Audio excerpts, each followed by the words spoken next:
여러분 정말 반갑습니다. 다시 한번 인사 올리겠습니다.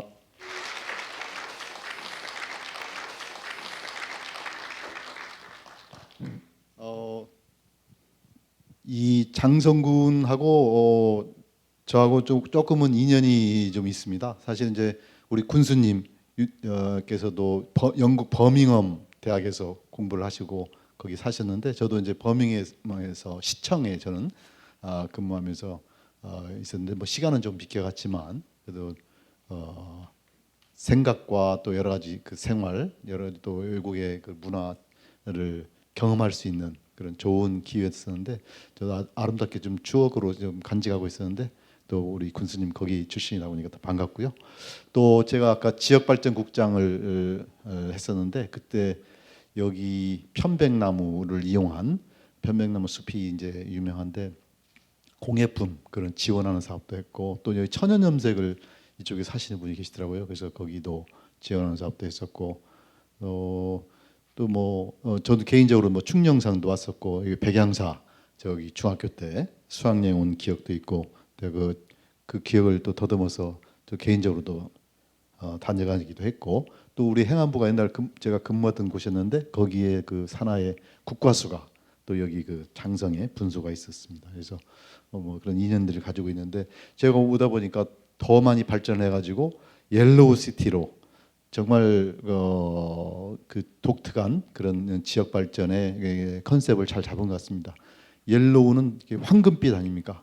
황금처럼 보석같이 반짝반짝 빛나는 그런 아름다운 도시, 또 보배 같은 그런 도시로 국민들의 머릿속에 잘 기억될 것 같습니다. 아주 특색 있는 그런 개념을 잡으신 군수님께 정말 경의 드리고요.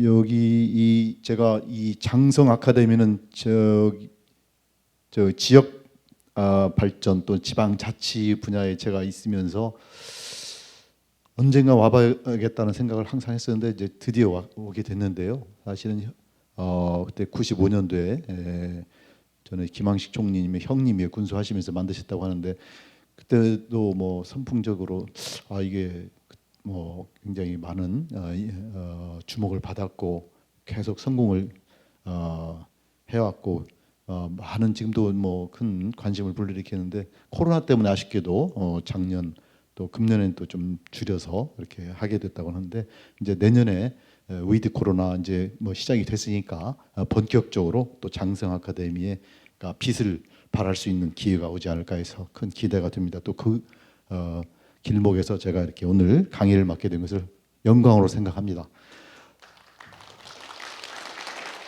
고맙습니다. 저는 이제 저기 유엔 POG라고 거버넌스에 관한 그 거버넌스 센터 거버넌스에 관해서 개도국의 거버넌스라는 게 행정 역량이거든요. 행정 역량을 키워주기 위해서 도와주기 위해서 우리가 워크숍이랄지 컨설팅이랄지 또는 뭐 자료집 같은 걸 주면서 핸드북이랄지 뭐 툴킷이랄지 이런 걸 자료를 주면서 개도국 역량을 키워주기 위해서 지원하는 역할을 하고 있습니다. 주로 이제 아시아, 그다음에 태평양, 소국들 그리고 동아프리카 지역을 대상으로 하고 있는데요. 저희들이 하고 있는 업무에 거버넌스라는 것보다 더 상위의 개념이 이제 지속 가능한 발전입니다. 지속 가능한 발전이라는 지속 가능한 발전이라는 그 개념은 굉장히 중요한 그 개념이고 이 지속 가능 발전의 개념 속에서 ESG라는 또 요즘 오늘 강의의 주제와 관련된 그런 개념이 또 거기서 도출이 됩니다. 원래 지속 가능 발전이라는 그 개념은 우리가 아는 것보다 훨씬 더 오래전에 서양에서는 이미 뿌리를 내리고 많이 활용이 되고 다른 나라들에서도 이 활용이 되고 있는데 아직도 우리나라에는 지속 가능 발전이라는 개념이 그렇게 뿌리를 완전히 내렸다고 보기는 좀 어렵지 않나 생각되는데 제가 사실 아까 소개를 하실 때 저희 전라북도 행정부지사 했다고 했는데 그 전에 전라북도 기획관리실장을 했거든요. 2007년 7월에 가가지고 이제 있었는데 그때 2008년도에 법이 통과되면서 지속가능발전법에 의해서 사실은 그 지방 자치단체도 지속가능 발전 관련된 계획도 수립하고 그 추진 체계를 갖추도록 법제화되었었는데, 그래서 지금 이렇게 봐보면 아직도 우리나라의 그 지속 가능 그 발전을 위한 이 추진 체계가 제대로 정착이 안 된 것 같은 것이, 그 보고서 같은 게 지금 아직도 잘 안 나오고 있고, 그걸 관련된 개념 인식 정도 이렇게 설문조사한 데 보면은 아직도 지속 가능 발전에 대한 개념 인식이 굉장히 미약하게 나오거든요. 인천시에서 때 조사한 거 보니까 뭐 30% 정도나 기술 가능 발전 개념에 대해서 알고 있지, 그렇지 않은 잘 모른더라 하는 건데, 하여튼 그 여기 이 지속 가능 발전 개념인 1987년에 브룬틀란트라는 노르웨이 총리를 세 번까지 했네요. 이분이 그 여성분이신데 유엔 산하의 그 환경개발위원회를 만들었었는데, 거기에 위원장을 하시면서 이 개념을 정립을 하고 그 보고서를 내요. 그게 87년에 나온 건데 벌써 오래됐잖아요. 34년이 된 거죠. 그래서 이게 개념이 이제 미래 세대가 쓸 수 있는 걸 남겨두고 현재 세대가 쓰라는 그런 의미죠. 그래서 미래 세대와 현재 세대가 같이 써야지, 다 현재 세대가 써버리면 이제 미래가 없어지는 거니까 그런 가치를 생각하면서 여기에 여러 가지 원칙들을 만들었는데, 이 SDG의 개념은 아까 87년에 책으로만 나왔지만 실제 유엔에서 각국이 추인을 하고 승인을 해가지고 정책 의제가 되고 계획이 되고 전략이 되고 실행 계획으로 해서 이 평가 모니터링까지 하는 그런 체제로 된 것은 2015년에 이제 그게 그 정식으로 이제 16년부터 시작이 됐는데 15년에 채택이 돼서, 그래서 이게 SDG는 지금 현재 유엔은 SDG 체제라고 합니다. SDG의 그런 전략, 목표, 계획이 다 이렇게 각국이 이제 거기 이행 보고서를 내고 모니터링을 하고 있죠.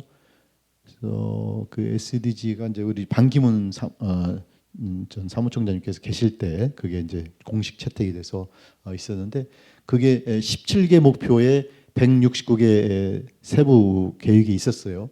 지금도 있습니다. 거기에서 그 ESG라는 개념이 도출이 되는데, 이게 나온 것은 2004년에 글로벌 컴팩트라는 그 기구와 그 다음에 유넵 유엔 환경 계획이 해서 이 국제 세미나를 개최했었는데, 컨퍼런스를 개최했을 때 이제 거기에서 그 보고서로, 그 컨퍼런스의 보고서로 나왔습니다. 그게 Who Cares Wins라는 보고서로 제목이 나왔는데, Who Cares Wins, 배려하는 사람이 이긴다. 배려하는 사람이 이긴다. 그러니까 환경, 그다음에 사회, 그다음에 투명한 거버넌스 뭐 이런 것들의 가치를, 그런 배려하는 사람들이 이긴다는 그런 의미가 담겨 있는 거죠.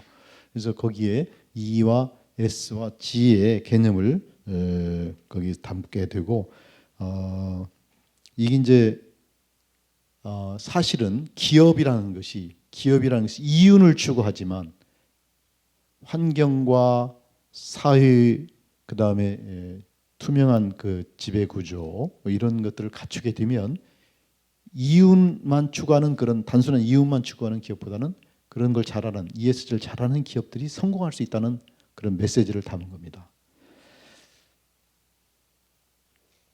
그래서 지금도 실제 조사를 해보면 ESG를 잘하는 기업들이 한 90%는 이윤도 잘 내고 있다, 성공하고 있다라고 실제 그 장기간 평가한 그 결과가 이렇게 나타나고 있고요.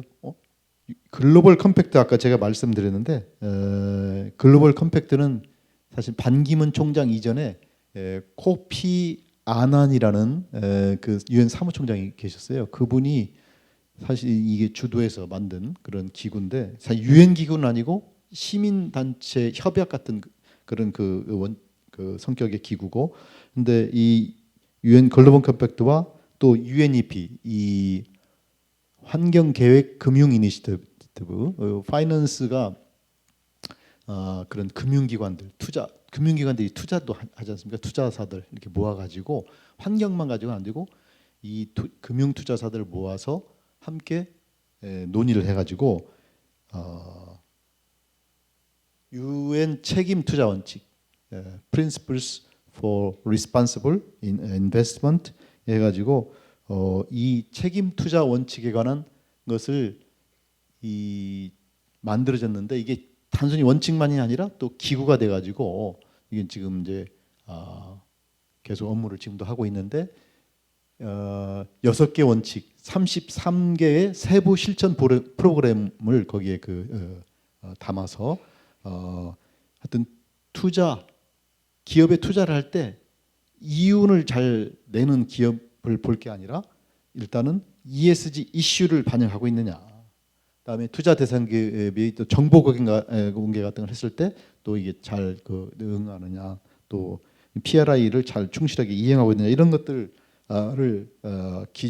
기본으로 해서 기준으로 해서 투자를 하라라고 해서 이때 제정을 하는데 PRI에 지금 3,600여 곳이 이제 가입을 했고 우리나라 국민연금을 비롯해서 11개사가 가입을 했는데 여기에서 이 PRI를 정하면서 이게 너무 그 당시만 해도 아직 막 초창기이기 때문에 이걸 너무 강조하다 보면 이윤을 추구하던 기업이 ESG까지 하려고 하면 버거우니까 한꺼번에 이 모든 것을 하려고 하면 무리가 생기니 15년 후인 2020년에 본격화하자 해서 2020년 이것도 공교롭게 코로나가 터지면서 이런 환경이나 사회 이 투명성 뭐 이런 것에 대해서 더 관심이 자연스럽게 또 일어나고 또 PRI 원칙 그간에 지속적으로 쭉 발전을 해오면서 이게 접목이 돼가지고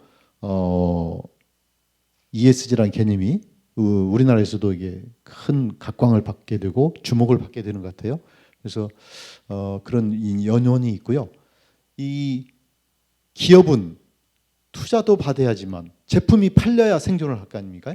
제품이 팔리려면 소비자들이 사야 하는데 요즘 소비자들은 상당히 본인이 주관적인 가치 판단이 상당히 작용을 해서 제품이 그 자체는 좋지만 이 제품이 만들어지는 과정에서 거기에 어떤 인권의 침해 요소적인 것이 있다. 또 강제 노동을 시켜가지고 그리고 거기에 뭐 어떤 임금 착취적인 요소가 있다. 뭐 이런 게 알려지고 하면 그 제품을 꺼리고 또 불매운동까지 벌이는 그런 제품에 구매하는 소비자 입장에서 요즘에 MZ 세대들이 중심이 돼서 자기의 신념과 가치관에 맞는 제품을 중심으로 사게 되기 때문에 기업이 이윤을 추구하지만 이윤만 추구한다고 되는 게 아니라 이런 소비자들의 그런 주관적인 가치와 신념도 판단하고 또 고려하면서 이 제품을 만들지 않으면 안 되기 때문에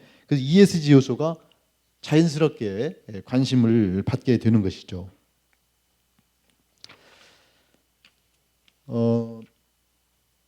E와 SG는 이제 사실은 세 개의 개념이 함께 합쳐진 거죠. Environment라는 환경, Social이라는 사회, 지배구조인 Governance.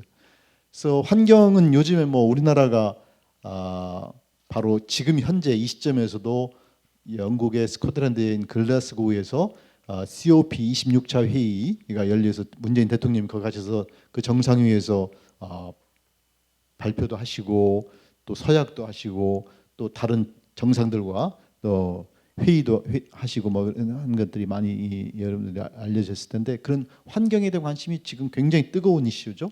그만큼 기후 변화로 우리가 직접적인 피해를 또 입고 있고 생활 자체가 기후 변화의 영향 속에서 지금 들어와서 더 많은 관심을 갖게 될 수밖에 없는데 폭염, 폭설 또는 산불 또는 막 북극의 얼음이 녹아서 또 북극 곰이 좀 위기에 처하고 하는 것들이 피부에 느껴지고 지금 아마 농사 짓는 그분들도 이 자연 기후 조건이 많이 달라지고 있기 때문에 야일대 기후로 막 변하고 그래서 이 피부로 느끼는 상황입니다만 이런 환경의 문제는 벌써 30년 넘는 그 시기부터 이 얘기를 했는데 이제야 사람들이 관심을 갖는데 아직도 전부가 다 같이 다 한 마음인 것은 아닌 것 같고요.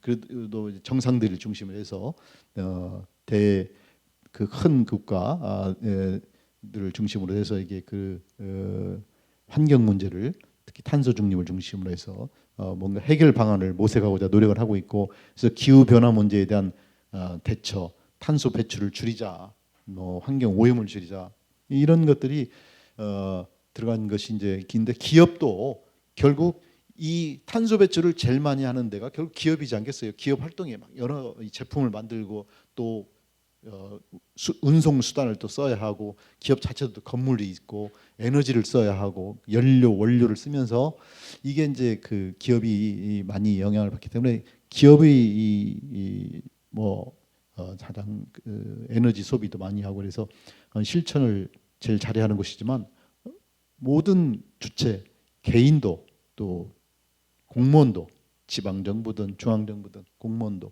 또는 공공기관도 다 같이 함께 해야 할 사항이죠. 이 사회 문제는 사실 우리나라에서 최근에 몇 년 사이에 많이 우리는 이슈화 돼가지고, 기업들이 뭐 갑질 경영이다 하면 막 언론에 노출되고 또 그게 국민의 질타를 받고, 그러면서 기업이 큰 타격도 받고, 또 뭐 어떤 경우는 막 해체 과정도 거치고 막 그러죠. 그래서 이런 직원들한테 대한 직원들의 인권, 또 고객에 대한 개인 정보가 또 침해되지 않도록 하는 그런 문제, 또는 뭐 단순히 이 기업이 내가 운영하는 기업만이 아니라 공급망, 협력업체 또는 원료 생산하는 그 업체, 내가 원료를 써서 제품 만들지만 원료는 돈만 주고 가져오는다고 끝나는 게 아니라 그 원료를 만드는 그 현지에서 인권이 침해돼서 강제 노역이 생긴다, 또는 거기에 착취가 있다, 뭐 이런 것들이 이 문제가 되면 이제 안 되는 게 되는 거죠. 그래서 그런 사회 또 지배구조를 기업이 이사회라는 것을 특히 중심으로 해서 의사결정 구조가, 그게 소수의 몇 명의 그 오너들의 측근이나 뭐 이런 한쪽의 사람들이 치우쳐 가지고 뭐 의사결정이 이사회가 운영이 된다면은, 그게 이제 전체적인 회사의 운영 전제가 투명하지 못하고, 또 부패의 구조가 또 생길 수 있고,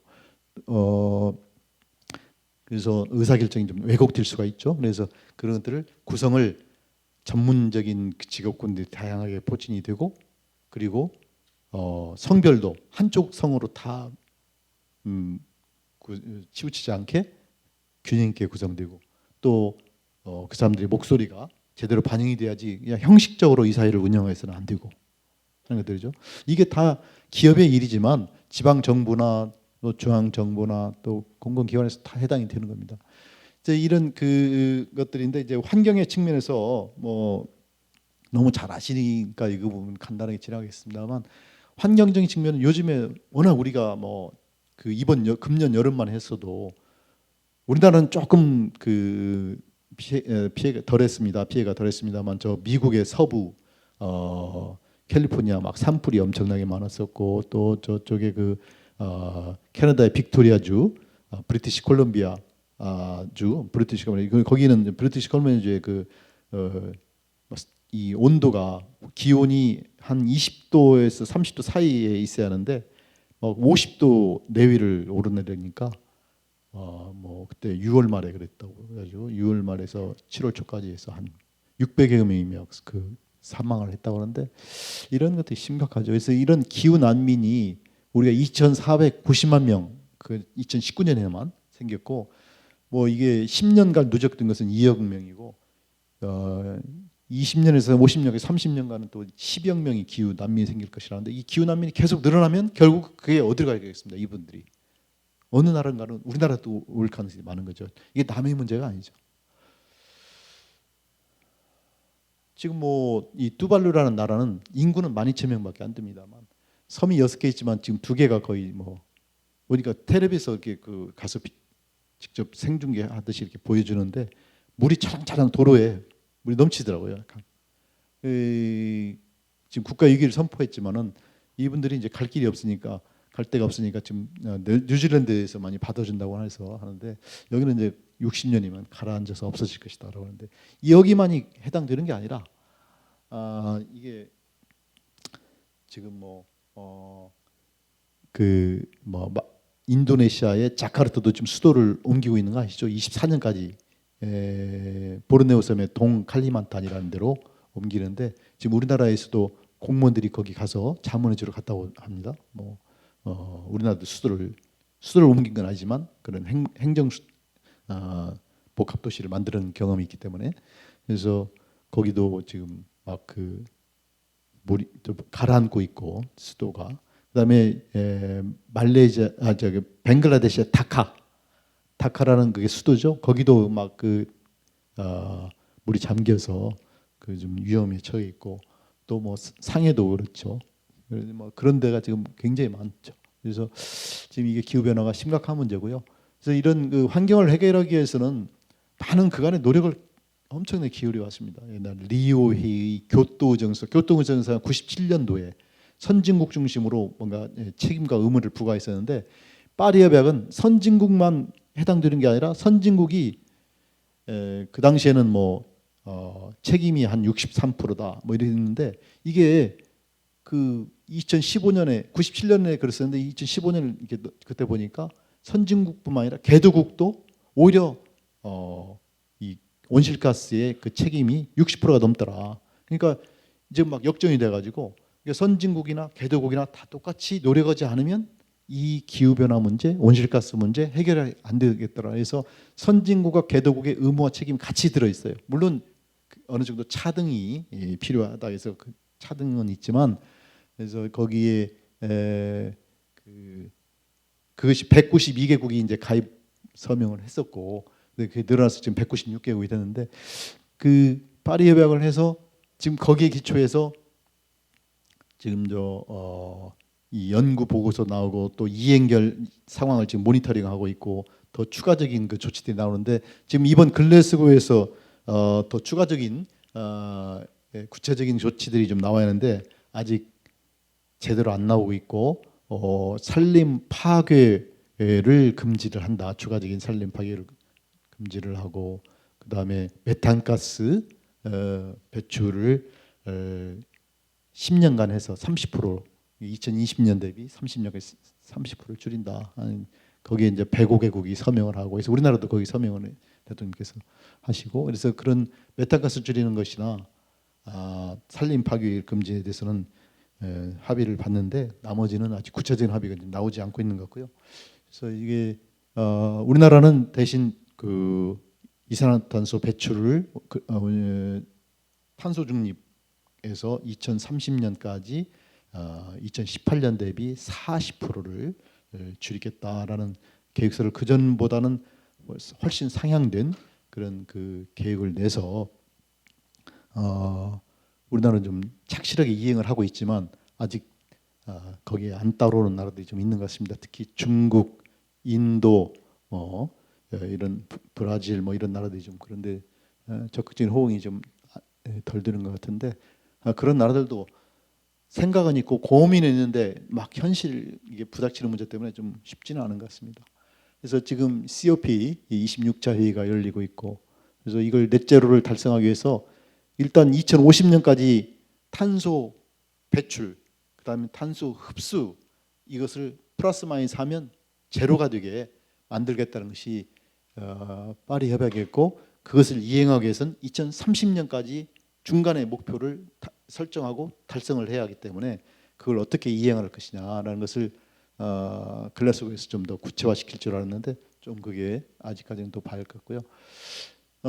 지금 유엔에서는 매년 이 격차 보고서 그러니까 우리가 2100년까지는 산업화 이전에 대비해서 이 기온이 1.5도 이상 오르면 이게 이 2도 특히 2도 이상 올라 버리면 회복할 수 없는 그런 생태계의 파괴가 오기 때문에 그 2050년까지 넷제로를 달성한다고 하고 파리 협약까지 만들었지만 그 넷제로를 달성할 수 있는 그런 이행 상황을 이렇게 갭 보고서에서 이렇게 체크를 하고 있는데 아직도 충분하지 않다. 오히려 더 이게 더 늘어난 것 같다. 뭐 이런 얘기가 나오고 있어서 이게 지금 굉장히 그 유엔 사무총장인 구테레스 사무총장은 막 경고를 많이 주죠. 그래서 금년에 글로벌 커먼 아젠다라고 공통 의제, 세계적인 공통 의제라는 책자를 내시면서 우리나라 아니 뿐만 아니라 전 세계가 이제 이 기후 비상 사태, 클라이밋 이머전시를 선포를 해야 한다라고 그 촉구를 합니다. 그래서 전국의 전 세계의 그런 국가 지도자들이 그 나라에 클라이밋 이머전시를 좀 선포해 달라. 그래서 모여서 그 해결 방안을 플랫폼을 만들어 가지고 회의체를 만들어서 협의체를 만들어서 좀 논의를 하고 풀어가자라고 강력히 호소를 하는데도 아직 그게 지금 이제 좀 두고 봐야 할 것 같고요. 그래서 이게 2030년까지 이산화탄소 배출량을 2010년에 비해서 45%는 줄여야 하는데 지금 이게 쉽지 않다고 지금 나오는 거죠. 각국의 이행 계획서가 지금 미진하다라고 나오는 겁니다. 이 IPCC는 참고로 여기 의장이 우리 한국인이십니다. 전에 그 이의창 국무총리 하셨던 분의 친동생이 여기 의장을 하시더라고요. 이 ESG가 아까 말씀드렸듯이 선진국만의 문제도 아니고 개동국만의 문제도 아니고 같이 함께 풀어가지 않으면 안 되는 각 국가에서 해결을 같이 함께 해야 하는데 이 개도국 책임이 지금은 뭐 더 이렇게 개도국이라는 게 인도, 뭐 중국, 뭐 이런 데가 들어가 있기 때문에 아주 빠르게 경제 성장을 하는 나라들이 이런 그 온실가스 배출을 많이 할 수밖에 없는 거죠. 이제 이런 그런 환경의 문제를 풀어가는 데 있어서 정부도 중요하지만 기업에서도 할 수 있는 일들이 많이 있는데 기업이 이 국내 내부에서만 할 수 있는 것뿐만 아니라 외국 국가적인 관계 속에서 예를 들면 이런 회사는 벵글라데시에 물 부족으로 안전한 식수를 거의 다 지금 제대로 공급이 안 되는데 거기에 식수를 먹을 수 있게 정수 필터를 보급해가지고 이 식수가 없으면 물을 끓여서 쓰면서 물을 끓인다는 것은 나무를 막 베고 또 환경을 훼손시키지 않습니까? 가스를 막 배출하고 그러니까 이산화탄소 배출이 줄어요. 정수를 하게 되면. 그래서 연료를 쓸 필요가 없으니까. 그래서 탄소 배출권을 이제 UNFCCC에서 받아가지고 그게 결국 돈이 되는 겁니다. 수입이 되는 겁니다. 그걸 판매를 할 수가 있는 거죠. 그런 걸 이득도 취하면서 또 온실가스를 줄이는 그러면서 국제 협력도 하는 일석삼조의 그런 효과를 볼 수 있는 일들이 있다라고 해서 우리가 이렇게 하는 사례를 소개시켜드리고 사회 문제 뭐 이제 말씀드리면 아까 제가 얘기했던 그런 갑질 문제 그리고 본 그 회사의 문제뿐만 아니라 공급망 원료를 생산하는 그런 현지에서도 그런 강제 노역이랄지 그런 인권의 침해 요소들이 있으면 안 되게 그런 그 기준을 정한 거고 지배 구조라는 것은 아까 말씀드렸듯이 이 사회의 구성이 주로 중심이 되는데 거기에 투명하게 그러면서 다양한 계층과 다양한 배경을 가진 분들이 참여를 해서 공정하게 운영이 되고 그 투명하게 또 공개가 되고 활발하게 의사결정이 될 수 있게 하는 체계를 갖추면 ESG가 이제 완공이 되는데 그래서 ESG를 그렇게 말로만 하는 게 아니라 지표로 딱 좀 계량적인 지표로 특히 만들수록 그 이행이 체크가 되고 또 그게 이행하는 사람들 입장에서도 편리하겠죠. 그래서 이제 그런 지표를 제일 처음에 만든 데가 저 GRI 이 글로벌 리포팅 이니시티브 97년에 만들어졌는데 이게 이제 그 계기가 있어요. 이게 시민단체 세레스라는 시민단체가 중심이 돼서 만들었어요. 저기 여자분이 좀 그 시민단체를 이끌었었는데 그때 캐나다에서 알래스카에서 그 유조선이 이게 그 누출이 돼가지고 막 그 바다의 오염이 기름 오염이 굉장히 피해가 컸었는데 그걸 보고 충격을 받고 이거 안 되겠다. 그래서 기업에서 이런 그 ESG를 실천할 수 있는 그 뭔가 장치로서 보고 체계, 리포팅 체계를 만들어 가지고 좀 그걸 국민들한테 공개를 하고 또 시민들이 그걸 보면서 감시 역할도 할 수 있게 또 본인들도 그걸 이행을 또 철저히 보장받을 수 있게 하자라고 해서 UNEP랑 같이 협력하자고 해서 그 만드는 이 지표들이 있는데 그 지표들은 모든 기업에 공통적으로 쓰고 있는데 이게 가장 많이 쓰고 있고 지금 전 세계 15,000개 그런 1,500 넘는 그런 기관들이 좀 쓰고 있고 이것을 좀 더 발전시킨 게 사스브라고 미국의 재무 지속가능 회계 기준 위원회에서 만든 지표인데 여기는 업종별 특성을 또 감안해서 그 지표를 만들었어요. 그래서 이게 또 많이 쓰이고 있고 그다음에 G20 이 정상회의 그에 또 재무장관들이 모이는 협의체가 있는데 그 FSB라고 거기에 또 산하에 이런 TCFD라는 그 산하에서 이 TCFD라는 그런 기준을 또 해서 만들어 가지고 기후 변화 관련 위험 요인 거기에 재무적인 영향 이런 것들 다 수치화하도록 지표를 지표화해 가지고 그걸 보고하도록 어떻게 대처할 것인지 거기에 대해서 보고하도록 해서 굉장히 지금 뭐 ESG가 그냥 말로만 하는 ESG잖아. 그 기업들한테는 아주 상당히 어떻게 보면 옥죄는 듯한 그런 그 세부적인 그런 기준들이 많이 있습니다. 근데 이런 그 기준에 의해서 이 기업들이 과연 제대로 ESG를 실천하고 있는지 꼼꼼하게 볼 수가 있는 겁니다. 그런 그 기준이 나왔지만 그 기준을 또 더 발전시켜서 우리나라 같은 경우는 한국 기업 지배 구조도 있고 또 다른 뭐 기관들도 있습니다. 이런 데서 또 지표를 만들고 또 이 기업들을 평가를 해서 등급을 매겨서 발표를 합니다. 바로 얼마 전에도 지난달에도 발표를 했는데 그래서 7등급에 의해서 딱 그 등급별 순위가 나오죠. MSCI는 이제 모건 스탠리 쪽에서 만든 지표인데 거기에 서 또 등급이 여기도 일곱 개 등급으로 해서 각 기업들을 이렇게 그 서열을 매기게 되는 거죠. 그래서 그걸 보고 투자자들이 이 기업에 투자를 할까 말까 결정하는 준거가 틀이 되는 거죠. 그래서 기업들은 이런 그 평가 지표가 굉장히 압박 요인이 되는 거죠. 이제 ESG 평가 기준이 나와 있습니다만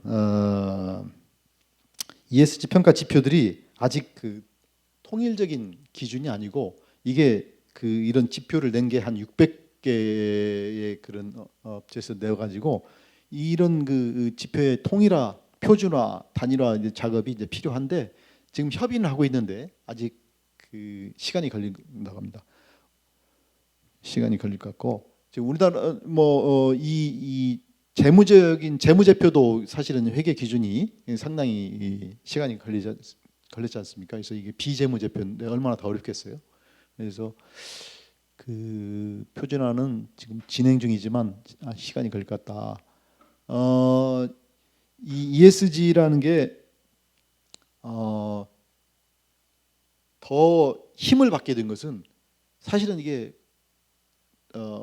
큰 대기업, 빅테크 기업들이 중심이 돼서 막 그 미국의 200대 기업이 이제 비즈니스 라운드 테이블에 이제 가입을 했는데 그런 뭐 애플이나 아마존 같은 그런 기업들이 막 거기 마이크로소프트 막 이런 가입이 됐는데 여기에서 기업인 이윤만 추구하는 것을 목적으로 한다는 것을 그 삭제를 해요. 기업의 그 운영 원칙에서 그런 원칙을 삭제를 하고 이 기후 변화에 대응하는 그런 일들을 적극적으로 지지를 해서 ESG 원칙을 강하게 이쪽에서 끌고 나가는 드라이브하는 그런 역할을 하고 있어서 이 온실가스 배출량을 줄이는 것을 정부의 이런 목표 막 이런 것들을 막 오히려 푸시를 하는 그런 기능을 해서 이게 더 힘을 받는 거죠.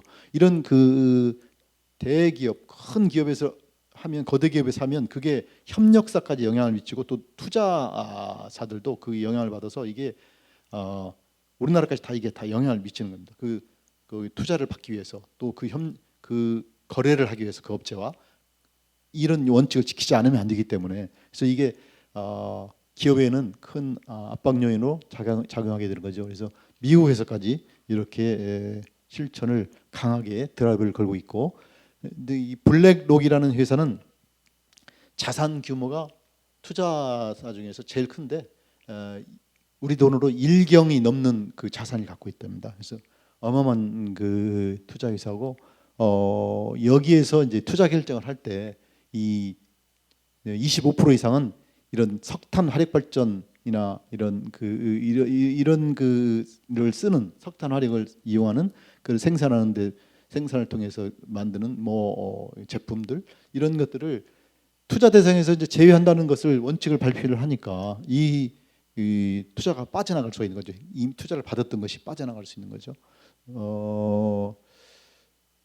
지금 이제 우리나라에서도 지금 국민연금도 ESG에 그 ESG를 실천하는 기업의 자산의 전체 자산의 50%를 투자하겠다라고 하기 때문에 그 기업들한테는 투자를 받아야 이 기업이 이제 성장을 하는데 투자를 못 받게 되고, 투자를 받았더라도 투자를 처리하는 경우가 생기죠.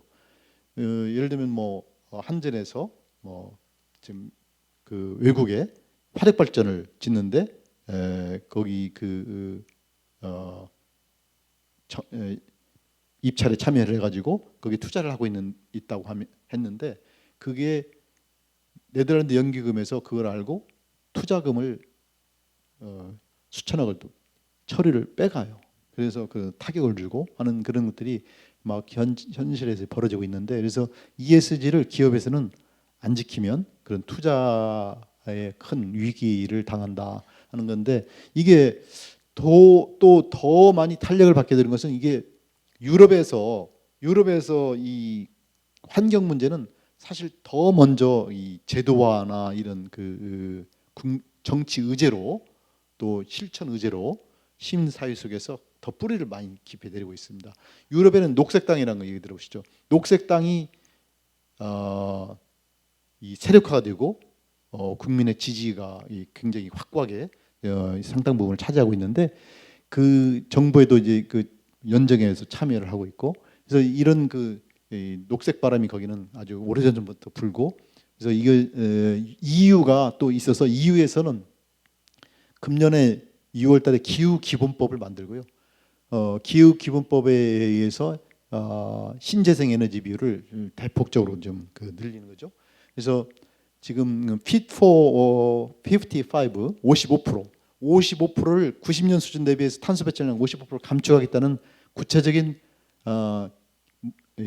정책 패키지를, 또 세부 입법을 여기서 만듭니다. 그러니까 기후 기본법은 기본법이고, 그것을 이행하기 위한 세부적인 법과 정책을 세제나 이런 것까지 포함해서 이 Fit for 55에서 만드는 건데, 이게 아주 체계화돼 가지고 이제 이게 신재생 에너지 비율을 저렇게 55% 90년 대비해서 감축시킨다는 것은 굉장히 획기적인 것인데, 지금 유럽 내부에서는 동유럽 같은 데는 좀 발전이 서유럽보다는 덜 된 것이기 때문에 상당히 불만은 있습니다만 지금 일단 끌고는 가고 있습니다. 지금 2년 후에 이제 시행이 되는데 이제 이걸 더 지켜봐야 하는데, 아마 EU는 지금 강력하게 그런 체계를 구축하고 해서 잘 될 것 같은데, 우리나라도 이걸 많이 받아들여서 금년에 탄소 중립 녹색 성장법도 만들고 그 유연위도 만들고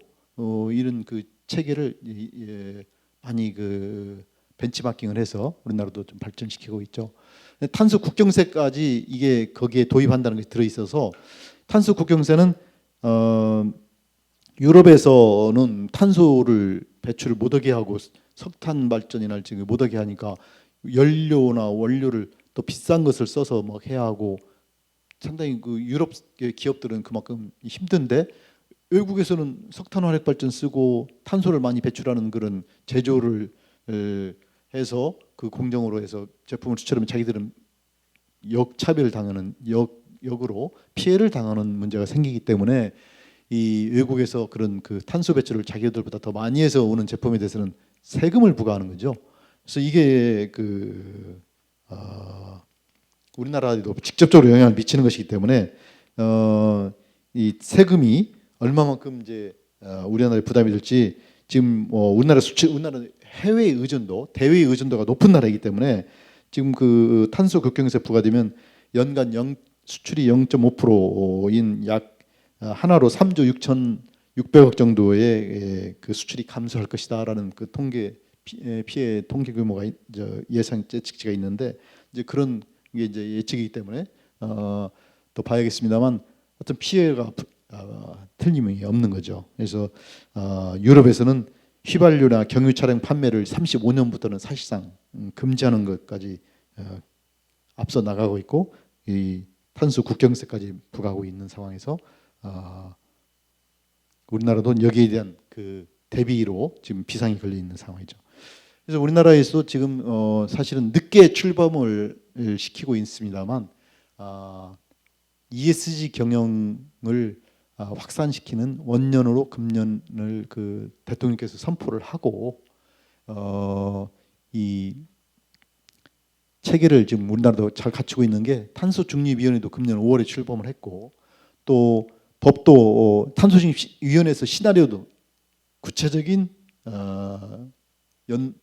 2030년까지 또는 2050년까지 얼마만큼 줄이겠다. 2030년까지 온실가스 배출량을 2018년도에 비해서 40% 감소한다는 구체적인 수치를 더 그전보다 더 상향시켜서 발표도 하고 이 각 분야별로 수치화해서 이렇게 목표를 제시했는데 여기에 대해서는 많은 그 반발도 있습니다만 지금 우리나라의 그런 상황이 늦게 출발을 했고 그러나 외국에서는 더 빠르게 또 진전이 되고 있고 근데 우리나라 대외 의존도가 높기 때문에 이런 그 우리나라의 그 대외 의존도가 높은 경제 속성상 이게 지금 늦게 시작했지만 지금 제대로 안 하면 엄청난 우리나라의 그 피해가 올 것이다. 아까 수출이 뭐 0.5% 준다고 했는데 그건 이후에 해당되는 거고 또 다른 데 하는 미국이나 이런 데 또 그 생각을 하면 더 커질 수도 있는 거죠.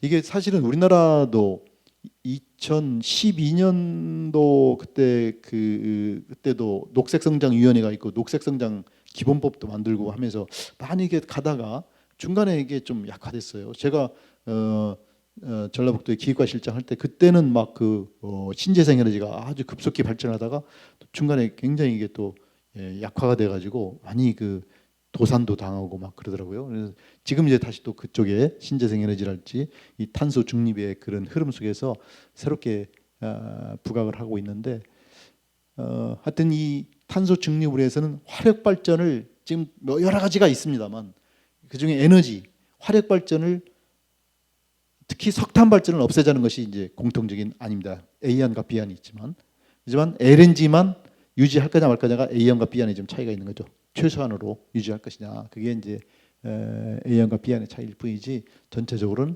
석탄 발전을 아예 없애는 것입니다. 이게 근데 굉장히 우리한테는 충격적인 거죠. 지금 이렇게 그 탄소 중립안으로 2050년까지 석탄 발전을 없애야 된다는 게 보통 일은 아닙니다. 거기에 매달려 있는 그 투자한 금액도 있고 매달려 있는 종업원도 있고 지역 사회도 있기 때문에 그런 그 이산화탄소 문제도 있지만 또 메탄도 이게 사실은 온실가스 중에 이산화탄소는 더 오랫동안 100여 년 넘게 막 그 오랫동안 그 공중에 떠 있어서 우리를 덥게 만드는 거고 또 어떻게 보면 따뜻하게 보호하는 측면도 있지만 덥게 만드는 거 하는 게인데 이 메탄가스는 그보다는 존속 기간이 짧지만 이산화탄소보다는 또 이게 이 온실가스 효과가 짧은 기간에 20년 따지면은 그게 한 21배가 21배가 더 많다. 이산화탄소보다 이 온실가스 효과가 그러니까 이게 온실가스 효과가 굉장히 큰 건데 이걸 30% 10년 안에 30% 줄이자는 협약이 원래 24개국밖에 가입했는데 이번에 글라스고에서 105개국이 가입을 동의했다고 해요. 그래서 우리나라는 서약을 했고, 그래서 이 메탄가스를 좀 더 적극적으로 각국이 이제 줄이는 데는 동의를 했는데, 문제는 이 메탄가스가 주로 발생원이 농축산업이에요. 근데 특히 축산업, 여기도 지금 한우들이 많잖아요. 소, 그다음에 양, 이런 데가 지금 이 되새김질하고 하면서, 또 방구 이 거기에서도 나오고 하면서 이 굉장히 그 메탄이 많이 나오는데, 그게 뭐 하루에 그게 소가 한 마리가 뭐 500리터를 배출한다고 하고, 그래서 우리나라에 지금 한우가 300만 마리 이상 되는데 뭐 이 2,800만 톤의 그 메탄가스가 막 나온다고 해요. 이걸 줄인다고 하면 지금 이 한우 농가에 또 상당히 타격이 있지 않을까 걱정하는데, 거기에 대한 보호책 같은 게 또 되었죠. 여기 장성도 한우들이 10,000두 이상, 뭐 15,000두 정도 이상은 되는 것 같은데, 그래서 이제 그런 게 또 연계돼서 여기도 현실적인 문제가 생길 것 같습니다. 그래서 탄소중립 기본법이 통과가 되고 온실가스 감축 목표를 상향을 하고 하면서 이 우리나라에서 지금 만든 제도가 상당히,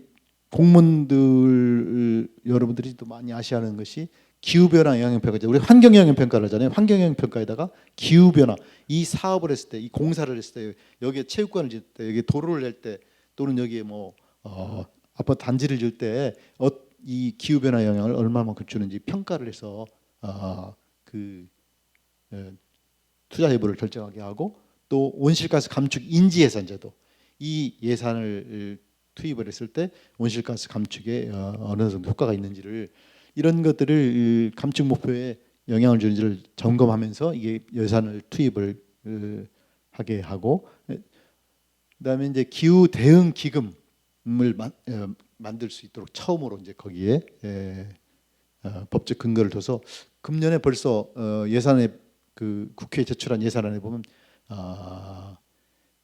그 들어있죠. 여기에 이미 이 2조 5천억이 거기에 반영이 돼 있다고 그죠. 그래서 기후 대응 기금이, 그래서 내년 예산안에서 통과되면 내년 1월부터 이게 기후 대응 기금 쓸 수 있는 거죠. 기후 대응 기금은 뭐냐면 여러 가지가 있지만, 아까 뭐 석탄 발전소를 없앤다라고 하면은 거기에 따른 종업원의 실직 문제, 지역 사회의 경제가 침체되고 피폐화될 수가 있는 거기 때문에, 그걸 어떻게 다른 직종으로 전환시키고 또 지역 사회 피해가 최소화되도록 대책을 어떻게 세울 것이냐 지원할 수 있는 그런 예산이 이제 이런 것들이 여기에 반영이 되는 거죠. 그래서 지금 이제 그 전체적인 그 이 탄소 중립이라는 것은 대전환입니다. 대전환. 그러니까 그레이트 트랜스포메이션이라고 하는데, 이게 그냥 단순히 글자 네 단어가 아니라 모든 것이 다 바뀌어야 하는 것이 이 탄소 중립이라, 이게 이 경제 구조 자체가, 뼈대 자체가 바뀌는 것이기 때문에 거기에 따른 예산이 또 어마어마하게 드는 거죠. 이게 신재생 에너지를 만든다, 또 전기차를 만든다, 이게 단순히 그냥 뭐 말만 해서 되는 것이 아니기 때문에, 그럼 충전소 뭐 해서 모든 것들이 바뀌기 때문에, 이런 그 또 저탄소 생태계를 만들고, 아까 말씀드린 전환, 공정한 전환을 시켜야 하고, 이런 국제 협력 차원에서 이제 함께 가야 하기 때문에, 이런 다 예산이 다 수반되는 것이고, 그래서 또 기후 대응 기금이 2조 5천억 기금으로 만들어서 거기에 또 보완적인 역할을 해서, 이 예산이 내년에 이제 그 11조 9천억 8,900억 정도 예산이 들어 있다는데, 그다음에 이게 2조 5천억 따로 해서 그런 그 예산이 들어가 있기 때문에, 여러분들 이제 그 탄소 중립의 과정에서 중앙 정부의 또 도움을 받을 것은 받아가시면서 하시면 될 것 같습니다. ESG라는 게 근데 기업에서 열심히 한다고, 자기는 잘한다고 홍보를 하고 대외적으로 이 얘기를 많이 하고 있어도, 그게 구체적으로 시민들이 보고 또는 투자자들이 보고 판단할 수 있는 아까 지표에 근거해서 보고서를 만들어 주지 않으면 잘 모르겠죠. 그래서 그런 보고서를 아까 지표에서 만들도록 지금 하고 있는데, 우리나라는 이제 법제화를 해서 자본시장법에 의해서 이제 이 기업 지배구조 보고서는 벌써 19년부터 자산 2조가 넘으면 보고서를 공시하도록 그렇게 했고, 그다음에 26년부터는 이제 상장사 코스피 상장사는 이제 의무화시키고, 지속 가능 경영 보고서는 기업 지배 구조뿐만 아니라 아까 환경, 사회까지 포함한 그런 다 아울른 이런 것을 2025년부터 이제 자산 2조 원 이상 되는 그 코스피 상장사는 공시하도록 의무화시키는 그런 체계로 단계적으로 좀 가고 있는데, 지금 이게 기업에만 지금 해당되는 겁니다만, 이제 공공기관도 기재부에서 국가 공공기관에 대해서도 이런 그 지속 가능 경영 보고서와 준하는 그런 것들 좀 유도해 가고 있고, 이제 그 지방 공기업들도 이제 그렇게 유도가 되겠죠. 그래서 지방 정부에도 이게 이제 그 기업만 해당되지만 외국이나 우리나라에서도 지금 지속 가능 경영 보고서는 지방 정부에서도 많이 지금 이제 시작을 하고 있습니다.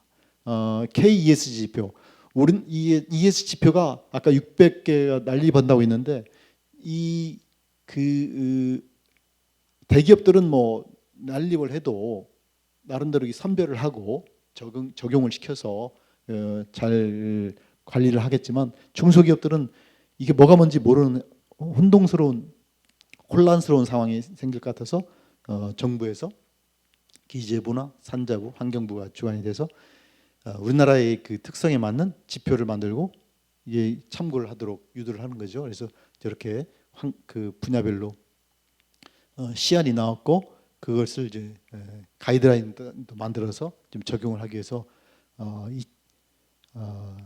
2023년까지는 이제 가이드라인을 만들 계획이다 해서 하고 있는데, 지금 이제 이런 것에 대해서 뭐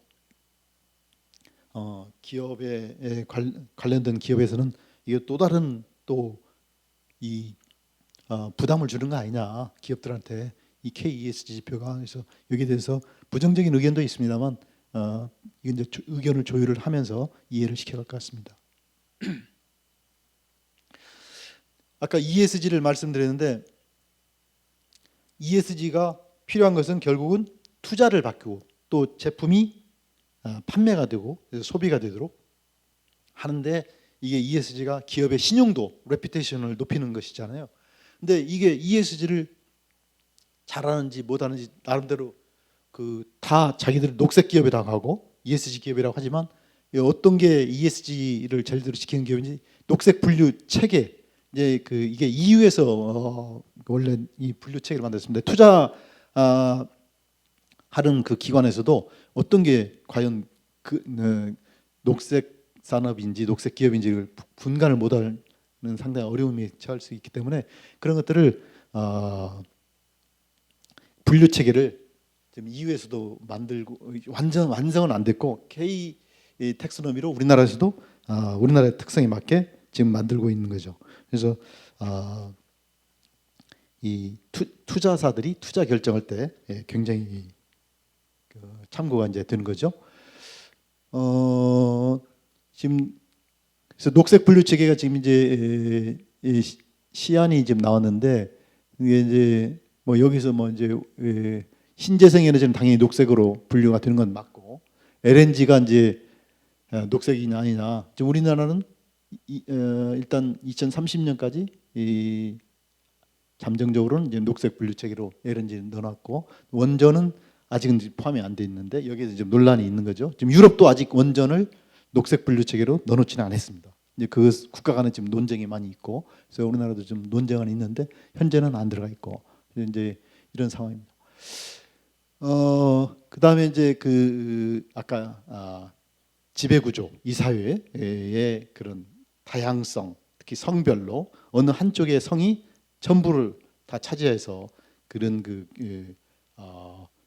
균형이 깨지는 그런 것이 많이 있기 때문에, 그런 적어도 한 명은 남성이든 여성이든 그 한 성이 다 차지하지 않고 한 명은 타성이 들어갈 수 있게 만드는 그런 법률이 우리나라도 이제 만들어졌는데, 지금 우리나라는 이런 그 성평등 차원에서 보면은 아주 수준이 지금 아직 미약합니다.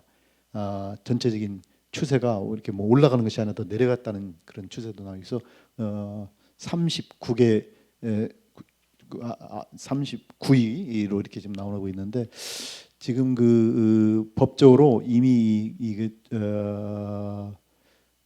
여성 1명 이상을 자산 2조 원 이상 넘는 기업은 두도록 법이 이제 내년 8월까지는 그게 그렇게 하도록 의무화시켰기 때문에 이제 이건 발전이 될 것 같고요. 우리나라의 이제 ESG가 과연 뭐 ESG 정책을 잘하고 있느냐? 최근에 늦게 시작했지만 무디스에서 이 발표를 했었는데 우리나라를 1등급 상위권에 분류를 해놨어요. 그래서 신용 등급의 영향에 이런 긍정적인 영향을 미치고 있다. ESG 정책을 잘하고 있다는 평가죠. 그래서 환경, 그다음에 사회 쪽에서는 2등급인데 지배구조 쪽에서는 1등급으로 우리나라 좀 잘하고 있다는 평가를 받고 있는데, 근데 이게 우리나라 지금 아직 다른 나라들에 비해서 갈 길이 아직 이제 막 체제를 잡고 있는 거기 때문에 갈 길이 멀습니다. 그래서 여기 안주할 수는 없는 거고요. 경영 실천 사례들 보면 아주 기업들이 정말 노심초사하고 정말 열심히들 이 ESG 경영 실천을 위해서 노력을 많이 하시는데, K워터 수자원공사도 모범적인 사례죠. 지금 롯데월드 123층의 빌딩에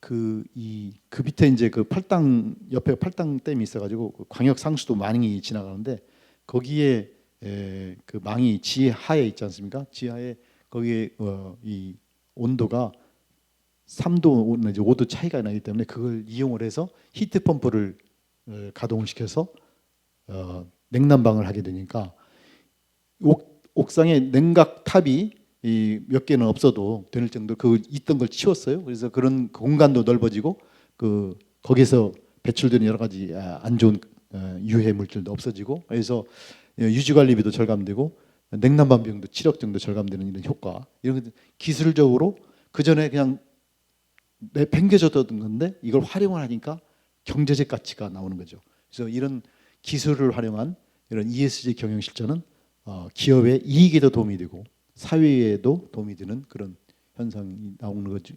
근데 마이크로소프트나 아마존 같은 데도 이 전산 장비들이 엄청나게 데이터 센터가 이 전기를 많이 쓰는데 모든 서버가 다 몰려 있으니까요. 그것을 마이크로소프트는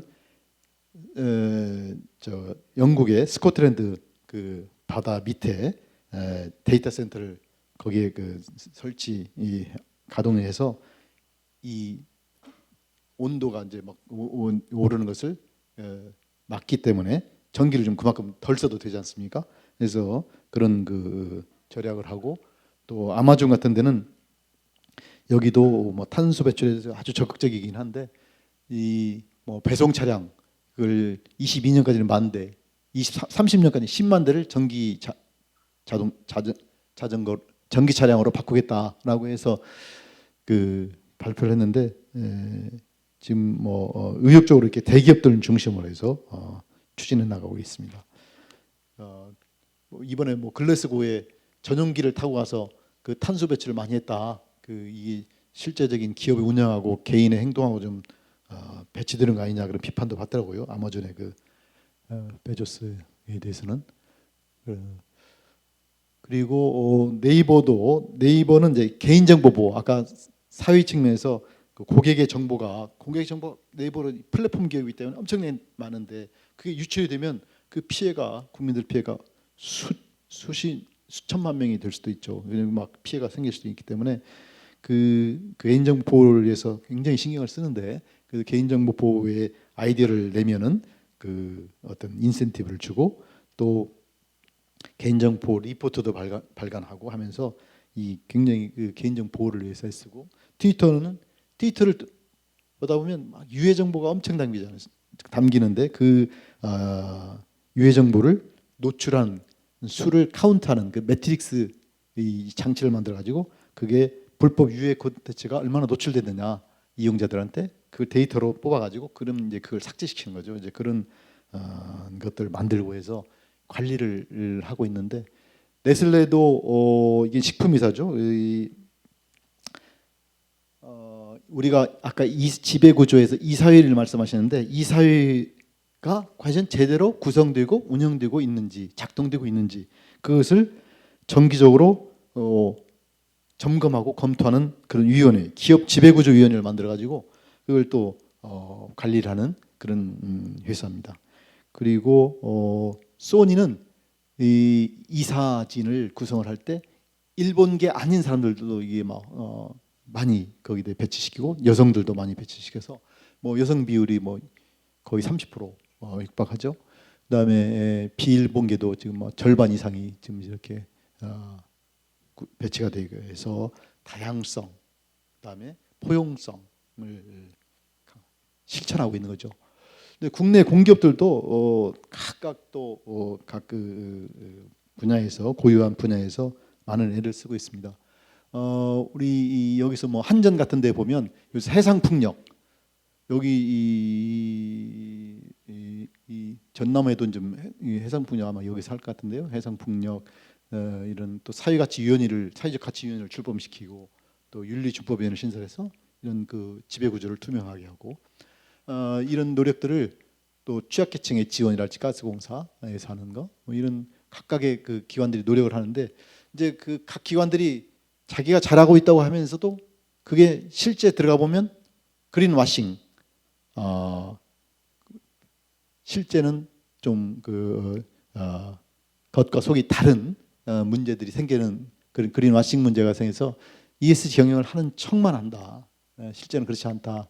이런 뭐 플라스틱을 줄인다고 해서 보면 줄이는 게 아니라 수입 과정에서 뭐 탄소가 많이 배출되게 한다랄지 또는 뭐 페이퍼 보트를 사용해서 마치 보트를 안 쓰고 종이를 쓰는 것처럼 해놓고 실제는 페이퍼가 아니라 플라스틱으로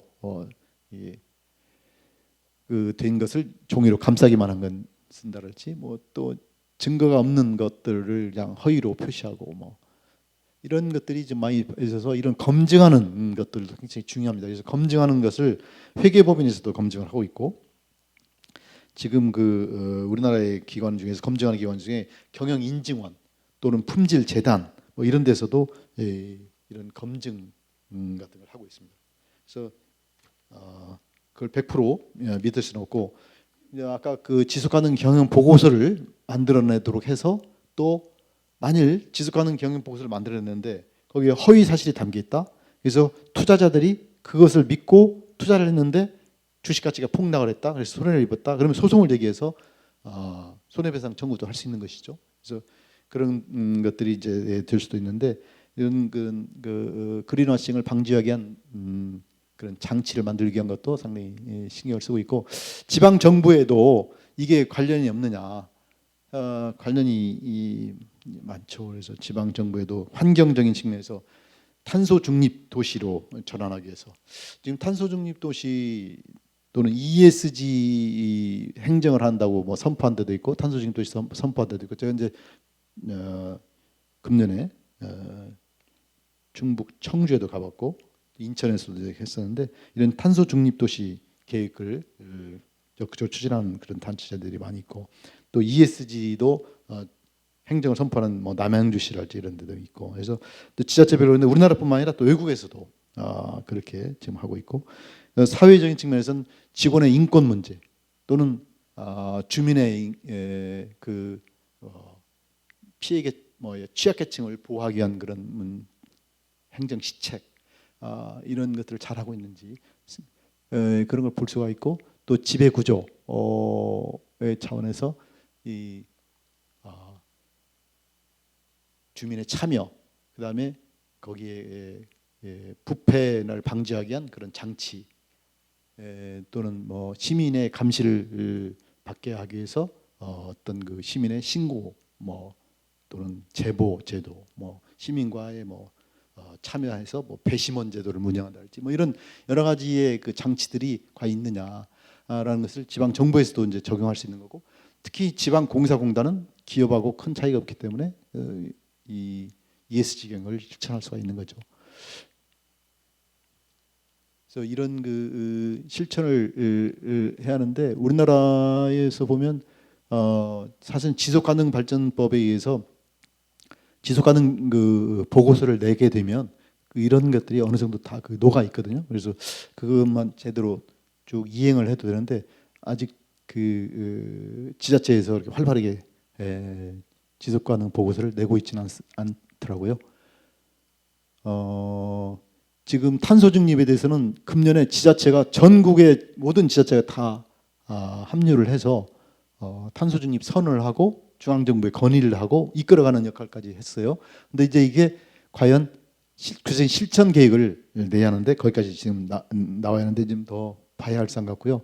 그래서 지방 정부가 이제 탄소 중립을 위해서 이제 어떻게 이행을 할 것인지를 봐야 하는데 이제 지방 정부가 지자체별로 다 탄소 중립을 달성할 수는 없습니다. 지역에 따라서 탄소 중립을 달성할 수 있는 것도 있고 할 수 없는 것도 있지만 탄소를 배출을 줄이기 위한 노력을 과연 얼마만큼 할 수 있는 것이냐를 보여주는 것도 중요한 의미가 있는 거죠. 지방 정부가 할 수 있는 일, 이게 지금 국제적인 규범 속에서 지금 파리 협약이라는 규범 속에서 흘러가지 않습니까? 아까 그 또 지속 가능한 그런 그 보고서 이런 그 틀에 의해서 기업도 보고서 만들지만 이런 지방 정부도 만들 수 있는 거고 뭐 이런 그런 정책 추이에 맞춰서 일관성을 유지하고 거기에 관련된 조례를 만들고 예산을 편성하고 이런 것들이 다 이제 할 일이고 지역 차원에서 또 할 수 있는 아이템들 정책의 아이템들을 만들어 발굴하고 그래서 이게 전체적인 그 마스터 플랜도 만들고 또 캠페인도 하고 이걸 이행 상황을 또 모니터링도 하고 이런 일들을 할 것이 많아서 벌써 2005년에 이게 그 도시 기후 리더십 그룹이라고 C40 40개 대도시들이 중심이 돼서 이 기구를 만들었어요. 근데 이게 40개 시작은 40개 했는데 지금 현재는 97개까지 늘어났어요. 그 가입한 도시들이 여기에서 온실가스를 줄여나가겠다 해서 그런 추진 체계 같은 걸 이런 걸 만들었어요. 그래서 이렇게 해라 어떤 지침이 되는 거죠. 이제 그 벤치마킹 할 수 있는 지침이 되는 거죠. 어떤 의지 표명, 비전을 만들어서 의지 표명을 하는 거죠. 비전을 따라서 목표를 세우고 목표 이행 계획을 만들고 추진 체계, 인력과 조직을 만들고 소통과 연대, 협력, 홍보를 통해서 이게 추진을 하는데 온실가스나 이산화탄소를 얼마만큼 배출하는지 뭐 알아야 할 거 아닙니까? 그런 배출량을 조사를 하고 그래서 그것을 이행하는 과정에서 장애인이 뭐고 지금 어느 정도 실적이 목표를 이행 상황이 어떤지를 평가를 하고 해서 전반적인 상황을 이렇게 점검을 해나가라라고 지침을 주고 우리가 이 지속가능 발전법이 보면은 우리가 저도 지자체 있을 때 보면은 주로 환경부서에 그냥 맡기고 마는 경우가 많은데 각 부서가 할 일들이 이렇게 많이 있습니다. 탄소 중립만 해도 탄소 중립, 기후 변화라가 이런 것들이 온실가스 배출을 줄이는 것도 있지만 또 재난에 대비 기후 변화는 이미 닥쳐 있기 때문에 그 기후 위험 속에 닥쳐 있기 때문에 그 위험을 어떻게 우리가 대응을 할 것이냐는 것까지 해서 할 일들이 많고 그래서 마스터 플랜을 수립하고 또 거기에 기업이 피해 석탄 발전에서 또는 이산화탄소를 배출하는 그런 그 장치에서 이 변화를 시키기 위해서는 제조 공정이 바뀌고 하면서 이 돈이 엄청나게 듭니다. 그래서 지금 포스코에서 고로 1기를 한 기를 바꾸는데 6조 원이 들고 이 철강업계 전체를 하면 68조가 된다고 하니까 이게 다 정부에서 같이 지원하지 않으면 기업에서는 버틸 수가 없는 거죠. 그래서 이제 시 차원에서 이 남양주가 제일 먼저 금년에 이렇게 ESG 행정 출범식도 하고 또 구체화시켜 나가고 있고요. 그다음에 토론토시도 이게 ESG 항목별로 온실가스 줄이는 E, 그다음에 S는 주택 취약계층을 위한 뭐 주택 문제, 그다음에 G는 행정의 투명성으로 해서 감사원장, 청렴위원 또는 로비스트의 등록 창구 이런 걸 설치하고 해서 이런 개방성, 투명성을 높이는 거 이런 것들을 지금 구체적인 계획을 지금 하고 실천을 하고 있고 그래서 지금 뭐 미국의 오리건주도 지금 이렇게 하고 있고요, 상하이도 지금 이렇게 하고 있고 그래서 그 각 지방 정부도 노력하고 있고 시민들도 그럼 각 개인은 뭐 정부만 맡기고 나는 할 것이 없느냐 할 것이 있어요. 그래서 시민도 감시 역할도 해야 하고 또 본인이 소비를 할 때 에너지를 줄이는 그런 소비 실천을 하고 또 이게 정책 의제화하도록 이게 좀 시민단체에서 이제 주로 많이 합니다만 그런 뭐 파업 운동도 하고 그다음에 소비자가 제품을 선호할 때 ESG 제품을 구매를 하면 소비자 선택에 의해서 이제 그게 더 촉발이 되는 거죠.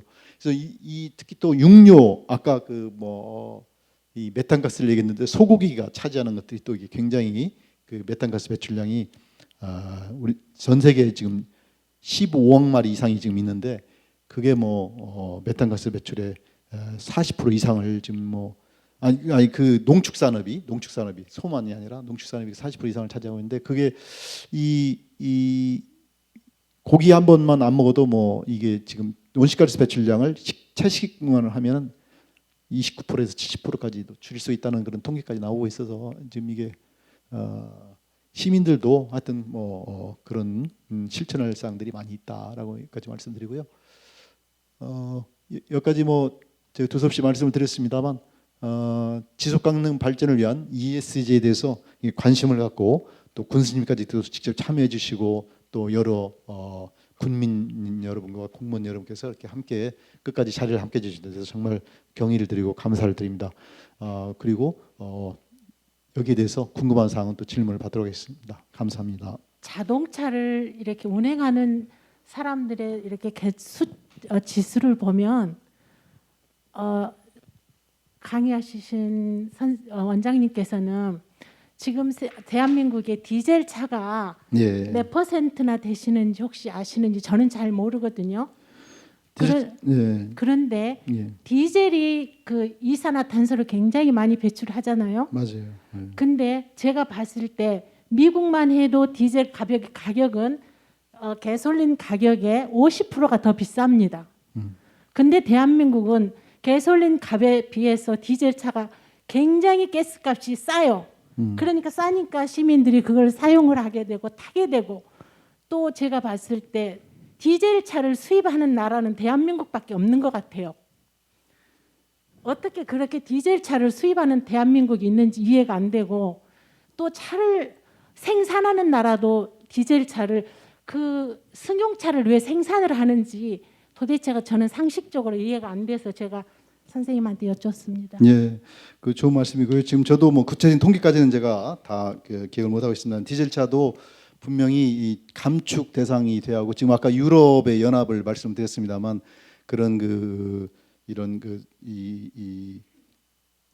내연기관 차량은 35년 이후에는 판매가 금지될 것이다라고 제가 말씀을 드렸는데 우리나라도 그런 흐름 속에서 이제 같이 가야 할 것입니다. 그래서 지금 당장은 바로 하루 이틀 사이에 될 수는 없는 것이고 지금 이미 많이 사용하고 있는 것을 점차 어떻게 줄여갈 것인지 그런 정책적으로 또 고민하면서 만들어갈 것이라고 봅니다. 그래서 우리가 탄소 감축 시나리오를 벌써 만들어냈기 때문에 거기에 따른 세부적인 계획들을 각 부서별로 분야별로 좀 만들어지고 있거든요. 그것도 거기에 다 포함이 돼서 곧 세부적인 방안들이 나올 것이라고 봅니다.